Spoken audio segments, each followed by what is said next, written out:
Isang paalala, ang video na ito ay ayon lamang sa aking sariling pananaliksik. Hindi ko nais na pilitin ang sino man na maniwala sa videong inyong matutunghayan. Kung hindi kayo kumbinsido sa mga impormasyon at taliwas ang inyong paniniwala sa kaalamang aking ilalahad, maaari kayong gumawa ng sarili ninyong pagsisiyasat para sa inyong kakontentuhan. Ang videong ito ay gabay lamang sa mas malalim na kaalaman at pag-intindi at hindi gawa ng isang profesional. Naniniwala ako na malaya tayong magbigay ng opinyon at suhestyon bilang malayang mamamayan ng Pilipinas. Maraming salamat. Sino ba naman ang hindi may in love sa malaanghel na ganda ni Lucy Torres? Tila isa siyang santa na kahit na sinong lalaki ay luluhod para siya ay mapaibig. Maaari siyang ihanay sa mga artista sa Hollywood at ipare sa mga bigating Hollywood actors. Pero totoo ata ang mga kasabihan na hindi lahat na magandang nakitang panlabas, bagay man yan o tao, ay maganda din ang nasa loob nito. Dahil kahit ang malaanghel na itsura ng nag-iisang Lucy Torres ay hindi nakaligtas sa mga kontrobersiya noon, ay isa muna siyang kleptomaniac at shoplifter sa mga mall. Hindi ko sinasabing masama ang kalooban ni Lucy Torres o ano paman, pero ating lilinawin kung totoo nga ba ang issue na ito tungkol sa kanya noon. May mga nagsasabi din kasi na may mga CCTV footage ang nasa kamay ng ilang tao na nagpapatunay ng pagsya-shoplift ni Torres at ang pagka-aresto nito. Halina't atin itong alamin. Pero bago tayo magpatuloy, ano nga ba ang kleptomania? Ang kleptomania ay isang sakit sa pag-iisip na inilalarawan sa pamamagitan ng hindi mapaglabanan na pagnanasa na magnakaw. Ang salitang kleptomania ay nagmula sa mga salitang Griego na klepts na nangangahulugang magnanakaw at kabaliwan o siklab ng galit at tumutukoy sa isang tao na may hindi mapigil na udyok o kabaliwan na magnakaw ng mga bagay. Ang kleptomania ay maaaring dala ng mga issue sa isang natural na nagaganap na chemical sa utak na tinatawag na serotonin. Ang neurotransmitter serotonin ay tumutulong sa regulasyon ng mood at emosyon. Ang mga taong madaling kapitan ng mapusok na pag-ugali o impulsive behaviors ay madalas na may mababang antas ng serotonin. Kleptomaniac ang taong tawag sa may kleptomania. Ang mga taong may ganitong kondisyon ay kadalasang nagnanakaw ng mga bagay na maliit o walang halaga. Maaari silang makaramdam ng kasiyahan o kaginhawahan pagkatapos magnakaw. Ngunit ang pakiramdam na ito ay madalas na sinusundan ng pagkakasala, kahihiyan at pagkabalisa. Ang kleptomania ay nakakaapekto sa kapwa lalaki at babae at kadalasang unang nakikita sa pagbibinata o maagang pagtanda. Si Lucy Torres Gomez ay ang kasalukuyang mayor ng Ormoc City at dati ding congresswoman ng 4th District ng Leyte. Pero bago siya mapasok sa larangan ng politika mula noong taong 2010, si Lucy ay isang sikat na artista at TV personality. Taong 2004 nang umalingaw ang isang balita na mismong executive umano ng isang kilalang mall sa Makati ang nakahuli sa isang TV personality na nagnakaw sa kanilang department store. Agad na pinuntahan ng asawa ng babae ang mall tsaka binayaran ng doble ang ninakaw ng kanyang asawa at sinabihan ang pamunuan ng department store na wag nang ipaalam ang nangyari sa publiko. Subalit ang ginawang pagnanakaw ng TV personality na ito ay naulit pa ng naulit hanggang sa mag-hire na ng personal security guard ang asawa nito para lamang mabantayan ng kanyang asawa. Sinabihan ng bagong gwardya na ito na manmanan niya ng palihimang babae kung nagnanakaw nga ba ito. Kinumpronta ng lalaki ang kanyang asawa at sumang-ayon ito na sumailalim sa isang psychotherapy sa St. Luke's Medical Center sa Quezon City. At yun na nga ang pinakahuling balita na lumabas tungkol sa TV personality na ito.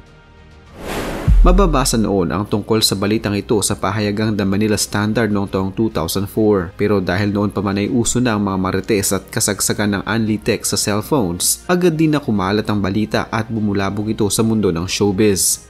Subalit ang mas nakakaalarma noong kumalat ang balita, hindi na nila itinago ang pagkatao ng TV personality na ito at inilabas na maging ang kanyang pangalan, na napag-alamang si Lucy Torres, anak ng isang hasyendero sa isang probinsya. Mas lalo pang naging malaki ang issue na ito nang patulan ng network ng ABS-CBN ang nasabing issue. Isang show noon sa ABS-CBN ang gumawa pa ng isang reenactment sa nangyari. Sina Ces Drilon at Karen Davila pa noon ang naging mga abala sa pag-iimbestiga sa naturang programa na ngayon ay wala na sa ere. Si Ces Drilon ay gumawa ng kanyang sariling pagsisiyasat at nangalap ng mga sagot sa kanyang mga tanong, habang si Karen Davila naman ang may hawak umano ng mga surveillance tape ng pagsya-shoplift at pag-aresto kay Lucy na nangyari sa isang sikat na department store sa Makati na napag-alaman din sa huli na ang tinutukoy na mall ay ang Rustan's Department Store. Pati ang programang The Buzz noon ni Boy Abunda ay nakisali na din sa intriga. Pati sa limitadong klase ng cyberspace noon umabot na din ang issue. Mula sa mga web, forum discussions hanggang sa mga emails ng mismong conversation naman ni Lucy Torres at ng mga security guard na nakahuli sa kanya. Sa nasabing forum, mas naging makatotohanan ang nasabing issue dahil na din sa ang istorya ay mula sa kilalang network sa bansa noon na ABS-CBN Channel 2. Sa loob ng halos isang taon ay walang narinig na kahit ano noon kay Lucy Torres at sa kanyang asawa na si Richard Gomez. Pareho silang nananahimik dahil para sa kanila, unti-unti ding mamamatay ang chismis na ito na hindi naman umano totoo. Subalit ang balita na ito noon ay hindi naman talaga nawala at hindi din napatotohanan na talagang chismis nga lang ito hanggang sa hindi na nakapagpigil si Lucy Torres at nagsalita na ito. Taong 2004, nang ang nooy hindi pa artista, simple at tahimik lamang na may bahay ng isang tinitilang aktor noon na si Richard Gutierrez ay nagsalita tungkol sa issue. At nalaman umano niya ito sa kanyang kaibigan na si Chris Aquino. Kwento ni Chris kay Lucy, isa umunong balita ang kumakalat tungkol sa kanya at dapat ay kumprontahin ito ang nagpasimula ng issue para malaman din niya kung ano ang kanyang maaring maging legal options. Sa naging pahayag ni Lucy sa Yes Magazine noong taong 2005, sinabi niya na I would not dignify the rumor with an answer. Noong taon din na iyon, napanood ni Lucy ang naturang programa sa ABS-CBN tungkol sa kanya umanong pagiging klepto at noon din ay tila natauhan ito at gumawa na ng aksyon.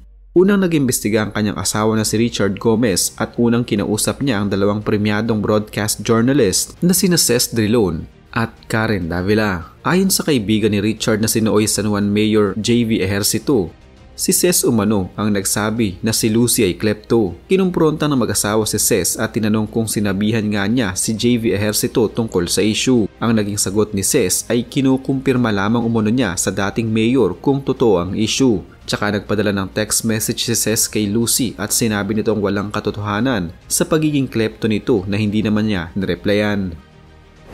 Pinuntahan din ng mag-asawa si Karen Davila upang kumpirmahin na totoo nga ba na may hawak itong mga surveillance tape ng buong pangyayari. Sinabi ni Karen na wala itong hawak na kahit anong klaseng tape at biktima lamang din umano siya ng mga maling balita. Ang programang The Buzz naman, bagamat nakialam na din sa issue noon dahil na din sa isa si Chris Aquino na kaibigan ni Lucy sa mga host ng show ay hindi hinayaan na mas lumala pa ang naturang balita hanggang sa ang mismong naglathalang pahayagan ng pinuntahan na ng mag-asawa, ang The Manila Standard. Pero ayon sa editor-in-chief na si Julia Daza, hindi umano niya alam kung sino ang gumawa ng naturang blind item sa kanilang pahayagan na hindi naman pinaniniwalaan ni Goma. Ayon sa manager noon ng mag-asawa na si Douglas Quijano, ang tanging motibo umano ng nagsulat nito ay para masira si Richard sa kanyang planong pagtakbo noon bilang senador. Lakas loob ding nagsabi si Lucy sa publiko na lumabas ang sino mang makapagpapatunay na isa nga siyang kleptomaniac. Subalit wala kahit isang nangahas na lumabas para patunayan ito magpasa hanggang ngayon. Samantala, nilinaw din ng pamunuan ng Rustan's na walang katotohanang nagnakaw sa kanilang tindahan si Lucy Torres. Ayon pa kay Lucy, tinanggap na lamang niya ang issue dahil sa maaari siyang talagang makaranas ng kung ano-anong panunuligsa dahil napangasawa niya si Richard Gomez. Pero hindi ito basta-basta papaapekto sa mga ito at mas magiging handa sa mga susunod pang issue na darating sa kanilang buhay mag-asawa.